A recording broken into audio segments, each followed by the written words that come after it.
पाठ 8 बातूनी। यदि आपका पाला किसी बातूनी व्यक्ति से पड़ जाए तो आप क्या करेंगे?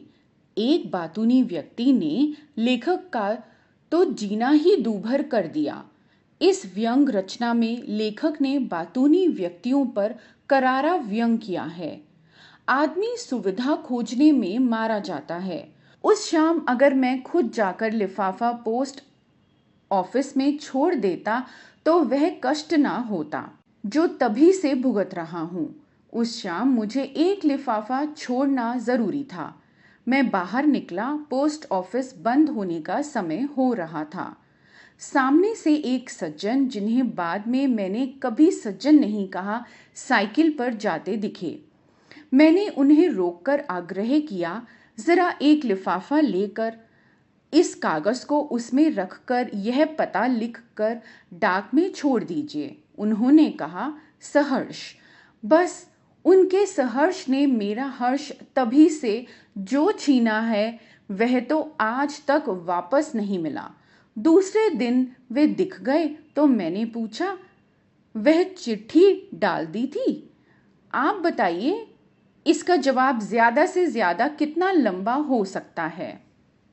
यही कि जी हाँ साहेब, मैंने आपकी चिट्ठी टिकट लगाकर और पता लिखकर पोस्ट ऑफिस में लाल लेटर बॉक्स में छोड़ दी थी। बस इससे ज्यादा तो नहीं हो सकता। पर उन्होंने यह जवाब दिया, मैं पोस्ट ऑफिस पहुंचा साहब, क्या देखता हूं कि पोस्ट ऑफिस बंद हो चुका है। अब मैं बड़ा परेशान, करूं तो क्या करूं? आपकी चिट्ठी जरूरी है। आपने पहली बार तो कोई काम बताया। इतने दिनों से आप यहाँ रहते हैं पर सेवा का कोई मौका ही नहीं मिला था। मैंने सोचा कि चाहे आकाश टूट जाए या धरती फट पड़े पर आपका लिफाफा जरूर डालूंगा। तो साहब मैं बाहर निकला। अब मैं सोचूं कि जाऊं तो कहाँ जाऊं। इतने में साहब मेरी नजर पड़ी साहनी मेडिकल स्टोर पर। वहां साहनी बैठा था। मैं वहां गया। साहनी मेरा कई साल पुराना दोस्त है। आप नहीं जानते, उसके पिता मेरे पिता के बड़े अच्छे दोस्त थे। बाद में उसके पिता को एक दिन दिल का दौरा पड़ा और वे घंटे भर में ही स्वर्ग सिधार गए। यह साहब आजकल दिल की बीमारी का भी बड़ा फैशन चल पड़ा है। तो मैंने कहा, यार साहनी लिफाफा दे। उसने कहा, लिफाफा तो नहीं है, टिकट है। मैंने कहा, ला टिकट ही दे। मैंने साहब टिकट तो हाथ में कर ली। आखिरी डाक निकलने का वक्त हो रहा था। लिफाफा नहीं गया तो क्या होगा? हे भगवान, तू ही रास्ता बता। मैं तो इस गाड़ी से लिफाफा छोड़कर ही रहूंगा, चाहे मुझे स्टेशन ही क्यों ना जाना पड़े। गाड़ी चलती होगी तो उसे रोक कर लिफाफा छोड़ूंगा, पर लिफाफा मिले तो मिले कहाँ? अचानक साहब मुझे राजू दिखा। वही राजू जो किताबों का एजेंट है। उसके हाथ में बस्ता था। मैंने सोचा इसके पास लिफाफा जरूर होगा। मैंने कहा, यार राजू एक लिफाफा दे। उसने कहा, यार लिफाफा तो है पर उस पर फर्म का नाम छपा है। मैंने कहा, कोई बात नहीं, मैं उसे काट दूंगा। मैंने लिफाफा ले लिया। जेब में हाथ लगाया तो कलम नहीं थी। मैंने कहा, अजीब बेवकूफ हूं, काम ले लिया और कलम लाई नहीं।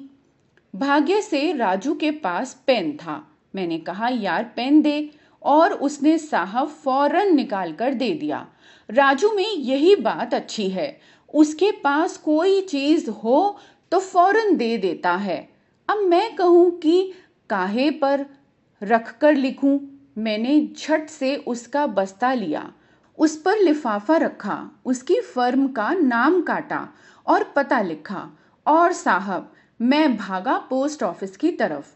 अब संयोग देखिए साहब, पहुंचा हूं कि डाकिया चिट्ठी निकालकर लेटर बॉक्स बंद कर रहा था। मैंने कहा, भाई साहब यह चिट्ठी भी जरूरी है, इसे डाक में शामिल कर लीजिए। वह भला आदमी था, उसने लिफाफा ले लिया। तब साहब मेरा मन हल्का हुआ। यह मैंने बहुत संक्षेप में लिखा है। उन्होंने लगभग आधा घंटा इस विवरण में लिया। मैंने कसम खाई कि कभी इनसे कोई काम नहीं कराऊंगा, मगर जितना पाप कर चुका था उसका फल तो भुगतना ही था। मेरा काम करके उन्होंने मेरे ऊपर हमेशा के लिए अधिकार जमा लिया था। रास्ते में उनका घर पड़ता था। मैं निकलता और उन्हें दिख जाता तो वे बहुत खुश होकर मुझसे पूछते, कहाँ जा रहे हैं? मैं समझ नहीं पाता कि आम तौर पर लोग क्यों पूछते हैं कि आप कहाँ जा रहे हैं। वे क्या पुलिस के आदमी हैं या खुफिया विभाग के हैं या चाचा होते हैं कि जानना चाहते हैं कि तुम कहाँ जा रहे हो। यह असल में आदमी को रोक कर बात करने की भूमिका है। जिसे जल्दी जाना है वह भी होशियारी करता है, कहता है कहीं नहीं ऐसे ही, और आगे बढ़ जाता है। क्या सवाल कहाँ जा रहे हैं और क्या जवाब है कहीं नहीं ऐसे ही। मगर लोग पूछते ही हैं और लोग जवाब भी। मैं जब रुक जाता और कहता यूं ही जरा सिविल सर्जन से मिलने जा रहा हूं, बस वे मुझे पकड़ लेते। अच्छा, डॉक्टर गुप्ता से? वे हमारे चाचा के बड़े अच्छे दोस्त थे। नागपुर में पास पास बंगला था। हमारे घर आते तो मुझे गोद में लेकर खिलाते थे। अब भी मिलते हैं तो कहते हैं क्यों बेटा, भूल गए, घर नहीं आते हो। वे 10-15 मिनट तक डॉक्टर गुप्ता से अपने पारिवारिक संबंध बताते रहते। कभी मैं उनसे कहता प्रोफेसर तिवारी से मिलने जा रहा हूँ। वे कहते अच्छा अच्छा, तिवारी जी से मिलने। हमारे श्वसुर जी के वे बड़े पुराने दोस्त हैं, दोनों साथ साथ पढ़ते थे। अभी भी वे हमारे प्रति प्रेम भाव रखते हैं। कभी मिल जाते हैं तो कहते हैं कभी घर आओ।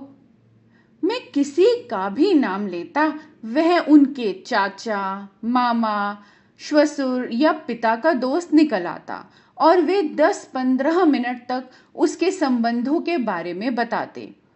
मैं एक दिन कहूँगा डाकू जालिम सिंह से मिलने जा रहा हूँ, तब वे शायद कहेंगे अच्छा, वे तो मेरे पिता के अच्छे दोस्त थे, दोनों साथ ही डाका डाला करते थे। जालिम सिंह ने तो मुझे गोद में खिलाया है। फिर एक दिन कहूँगा भगवान से मिलने जा रहा हूँ। वे कहेंगे भगवान से? अच्छा अच्छा, वे तो हमारे चाचा के बड़े अच्छे दोस्त हैं, दोनों स्वर्ग में साथ साथ काम करते थे। मेरा नाम उन्हें बताइए, वे पहचान जाएंगे।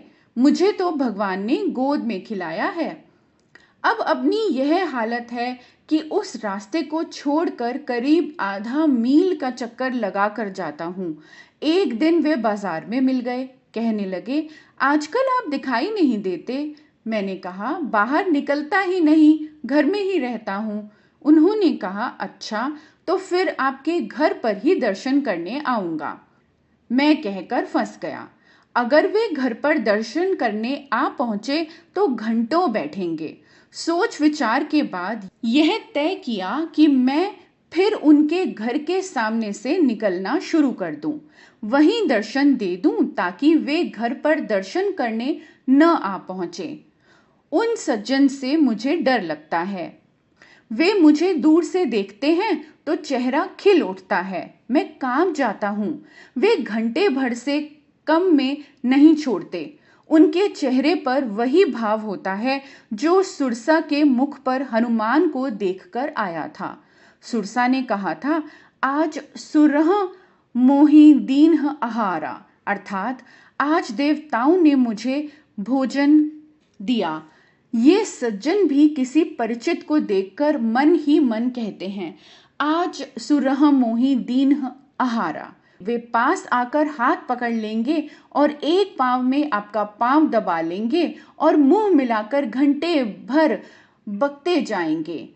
वे नरभक्षी किस्म के हैं। हमने उनका नाम मैन ईटर ऑफ चंपावत रख दिया है और राह देख रहे हैं कि कोई कर्नल जिम कॉर्बेट पैदा होगा जो उनसे हमारी रक्षा करेगा।